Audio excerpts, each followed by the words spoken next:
સુરેન્દ્રનગરમાં અત્યારે એક ચોંકાવનારી ઘટના સામે આવી છે, જ્યાં ભૂમાફિયાઓ અને ખનીજ ચોરો દ્વારા ચોટીલાના પ્રાંત અધિકારીની બદલી કરાવવા માટે કરોડોનો વહીવટ કરવાની વાતચીત કરતો એક ઓડિયો સોશિયલ મીડિયામાં વાયરલ થયો છે.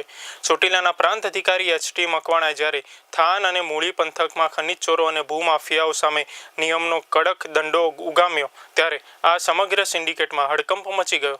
હવે અધિકારીની બદલી કરવા માટે ભૂમાફિયાઓ સક્રિય થયા હોય તેવું લાગી રહ્યું છે. વાયરલ થયેલી આ ઓડિયો ક્લિપમાં વાત કરનાર બે વ્યક્તિઓ વચ્ચે એક ડમ્પરના ધંધામાં કેટલો નફો થાય છે અને કેટલો હપ્તો આપવો પડે તેની સંપૂર્ણ વાતચીત છે. આ વાતચીતમાં ભૂમાફિયાઓ દ્વારા પ્રાંત અધિકારીની બદલી માટે ગાંધીનગર સુધી વાત થઈ હોવાની સ્પષ્ટ ઉલ્લેખ છે. તે 15 દિવસ કે 1 મહિનામાં બદલાઈ જશે તેવી પણ વાત કરાઈ હતી. તેની વિગતો હજી સુધી બહાર નથી આવી, પરંતુ આ ઓડિયો ક્લિપે સુરેન્દ્રનગરના વહીવટીતંત્રમાં અને ખાસ કરીને ખનીજ ચોરીના નેટવર્કમાં ચાલી રહેલા ભ્રષ્ટાચાર પર ગંભીર સવાલો ઊભા કર્યા છે. બેંકમાં એસબીઆઈ બેંકમાં જઈને અમારે દંડ ભરવાનું, એની સ્લીપ આવે, સ્લીપ આવીને પાછો ખનીજ ઓફિસે આવે, ખનીજ ઓફિસે સાઇન થઈ કરી દઈએ ને પાછો એ જ લઈને જવાનું પોલીસ ચોકી, પછી અમારી ગાડી છૂટે. અચ્છા, એવું તો મકવાણા સાહેબ જાય ત્યાં સુધી તો હાલે નહીં એવું થાય ને તો પૂરું અમે મોરબી પાટો ચાલુ કરવો, મકવાણા સાહેબ ત્યાં આવશે તો આમ ભાગી જવું.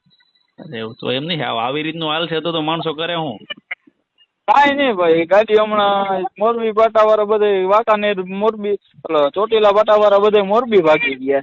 એમ નહીં, મકવાણા સાહેબ સિવાય બીજા બધે તો લેતા હશે ને? આ બધાય લઈએ, બીજા બધાય સાહેબ લે. તમારે આમ ઘણો આવી રીતના હપ્તો બધાને દેવામાં કેટલા પૈસા વહી જતા દર મહિને પોલીસ સાથે બધાને હપ્તો દેતા?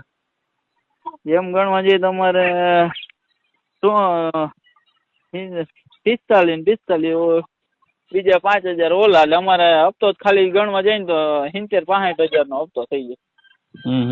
એટલે એમાં આરટીઓ વાળા આવી જતા હશે ને? હો, આરટીઓ આવી જાય. આરટીઓ વાળાને 2500 રૂપિયા હપ્તો હોય ભાઈ, કાંઈ છે નહીં. અચ્છા, એવું. બાકી આ પોલીસ વાળાના વધારે છે ને? હા, પોલીસ વાળાને અલગ અલગ જેવો બોલેરો ને એ પ્રમાણે હોય અમારે અંદર, કયો સાહેબ એ કયો નહીં. એટલે બધાને અલગ અલગ હોય એવું ને? બધાને અલગ અલગ. તો ત્યાં સુધી ગાડી હાલવાનો છે એમ ને? નહીં હો, આપણે હમણાં જો છૂટા ભેગી મોરબી જ મોકલવી બસ. અચ્છા, એવું. આના પેલા કયા સાહેબ બધા તમે જોઈ? ઓલા હા, બારોટ સાહેબ. ઈ તો રાજકોટ આવી ગયા કે નહીં? હવે ઈ એનું ક્યાં ટ્રાન્સફર? ના, ઈ વયા ગયા છે કચ્છ. કચ્છ વયા ગયા?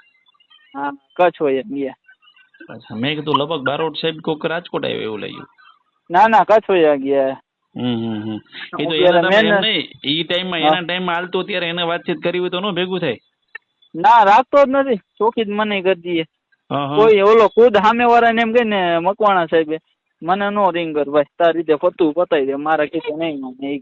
કોઈના બાપનું માને જ નહીં.